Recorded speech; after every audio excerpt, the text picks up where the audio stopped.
श्री स्वामी समर्थ. मी doctor कीर्ती भोसले. आजकाल आपण बघतो की लहान मूल जेव्हा घरात जन्माला येतं त्यावेळी त्या मुलासाठी काय करायचं, काय नाही, त्याला कोणत्या गोष्टी वापरायच्या, कोणत्या नाही वापरायच्या, बरं हेच का वापरायचं, जर अशा बऱ्याच गोष्टींमध्ये घरामध्ये एक द्वंद्व चालू असतं किंवा एकमेकांचे मतभेदसुद्धा याच्यावरून होत असतात. तर यातलीच एक गोष्ट म्हणजे छोटीशी गोष्ट पण महत्त्वाची ती अशी की बाळांच्या डोळ्यात काजळ घालायचं की नाही. कारण यावरून बऱ्याच समजुती किंवा रादर गैरसमजुती असं म्हणू शकतो आपण. बऱ्याचदा असं ऐकायला मिळतं की लहान बाळांच्या डोळ्यात काजळ घातलं की ते डोळे थोडे मोठे होतात, त्यांचे डोळे आकर्षक होतात. तर मला सांगायचा मुद्दा हा की जर असं होत असतं तर ज्या देशांमध्ये कमी साईजच्या डोळ्यांची लोकं राहतात किंवा ज्यांच्या डोळ्यांचा आकार कमी आहे अशी लोकं असतात, त्यांनी सर्रास काजळ विकत घेऊन आपलं डोळे चांगले बनवले असते किंवा मोठे केले असते. पण असं होत नाही. कारण डोळ्यांचा आकार किंवा बाळाचा जो काही रंग असेल, त्वचेचा रंग असेल, हे सगळ्याचं कारण त्यांचं अनुवंशिकरित्या जे जीन्स त्यांच्यामध्ये आलेले असतात, त्यांच्या आई वडिलांचे डोळे कसे आहेत, आईचे किंवा वडिलांचे दोघांपैकी कोणासारखे तरी त्याचे डोळे नक्की होतात. त्यामुळे तुम्ही कितीही काजळ घातलं, काजळाचे कितीही तुम्ही डब्या वापरल्या, कोणते नवीन नवीन प्रॉडक्ट वापरले, तरी याचा परिणाम त्याच्या डोळ्याच्या साईजवरती किंवा डोळे आकर्षक किंवा त्याच्या आहेत त्या डोळ्यांपेक्षा वेगळे तुम्ही नाही करू शकत. आणि दुसरा मुद्दा ऐकायला मिळतो तो म्हणजे लहान बाळांना नजर लागते. तर नजर लागते असं वाटणं आणि त्यासाठी तुम्ही डोळ्यात काजळ घालणं याचं थोडंसं हे न समजणं एक समीकरण आहे. कारण जर नजर लागत असेल तर त्या नजरेसाठी तुम्ही त्या बाळाची नजर खराब करत नाही ना, हे बघायला हवं. कारण जेव्हा डोळ्यात काजळ भरलं जातं, अनेकदा आपण बघतो की अगदी कोंबून त्या बाळांच्या बिचारांच्या डोळ्यात काजळ घातलं जातं आणि मग आपल्या डोळ्यांच्या इथे ज्या लॅक्रिमल ग्लँड्स किंवा मराठीत आपण अश्रुग्रंथी असं म्हणू शकतो, तर त्या कुठेतरी ब्लॉक होतात आणि ब्लॉक झाल्यानंतर डोळ्यांमध्ये जे ल्युब्रिकेशन होत असतं तर ते होत नाही आणि थोडंसं ड्रायनेस किंवा डोळ्यांचा कोरडेपणा यायला चालू होतं. त्या बाळाला डोळ्यांची आग होणं किंवा कधी कधी इन्फेक्शन त्या काजळातून होतं, त्यातून डोळे येणं यासारख्या गोष्टी होतात आणि ते बाळ सांगता येत नाही बिचाराला की मला त्रास होते बाबांनो, माझ्या डोळ्यात हे नका घालू तुम्ही.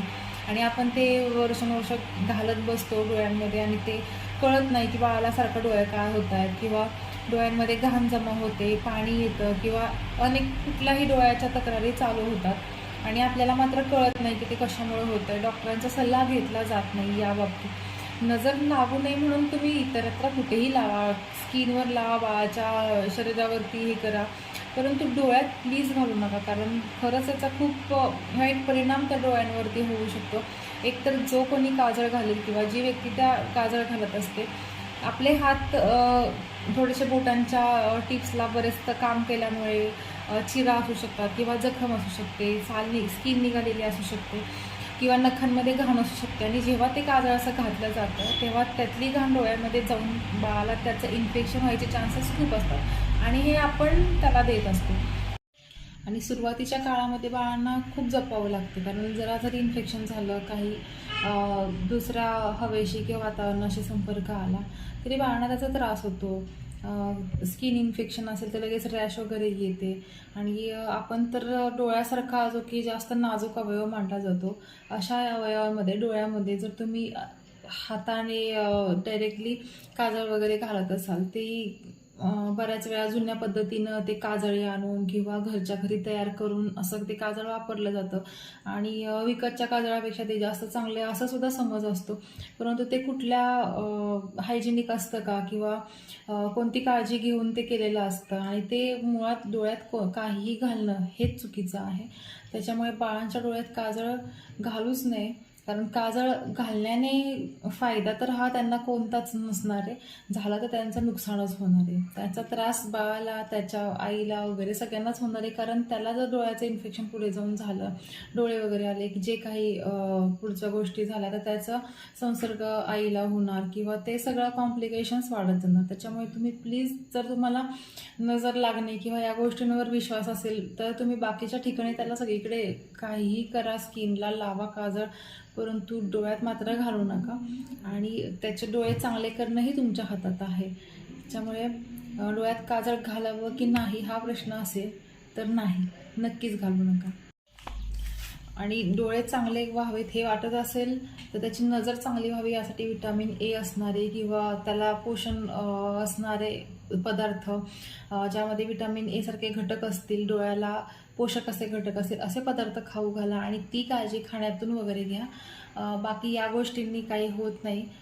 जरी जुन्या लोकांचं किंवा जुन्या स्त्रियांचं असं म्हणणं असतं की आम्ही आमच्या वेळी हे सगळं केलं आणि आता काय होतंय, आमच्या मुलांना तर काही झालं नाही, पण त्यावेळी बाकीच्या पण गोष्टी की कदाचित झाल्या असतील आणि माहिती नसेल किंवा त्या निदर्शनास आल्या नसतील, त्या इग्नोर केल्या गेल्या असतील. कारण त्यावेळी मेडिकल अवेअरनेस एवढा नसायचा किंवा बऱ्याच वेळा प्रतिकारशक्ती त्यावेळेला चांगली असायची शरीराची. परंतु आता काळानुरूप गोष्टी बदलल्या आहेत, तर आपणही त्याच्यासोबत बदलायला हवं. आणि म्हणून हे जर घरात वाद असतील की आईचं म्हणणं असतं बऱ्याचदा की नको घालायला, परंतु बाकीच्या गोष्टींमुळे किंवा बाकीच्या लोकांपुढे काही न बोलता आल्यामुळे किंवा एखाद्याला राग येईल या भावनेतून ती सुद्धा काही बोलू शकत नाही आणि मग ते बाळाला काजळ घातलं जातं.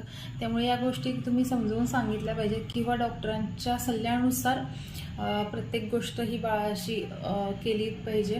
याने बाळाला बऱ्याच आजारांपासून त्याचं रक्षण होऊ शकतं किंवा अनेकदा बॅक्टेरियल इन्फेक्शन्सपासून आपण त्याला वाचवू शकतो. धन्यवाद.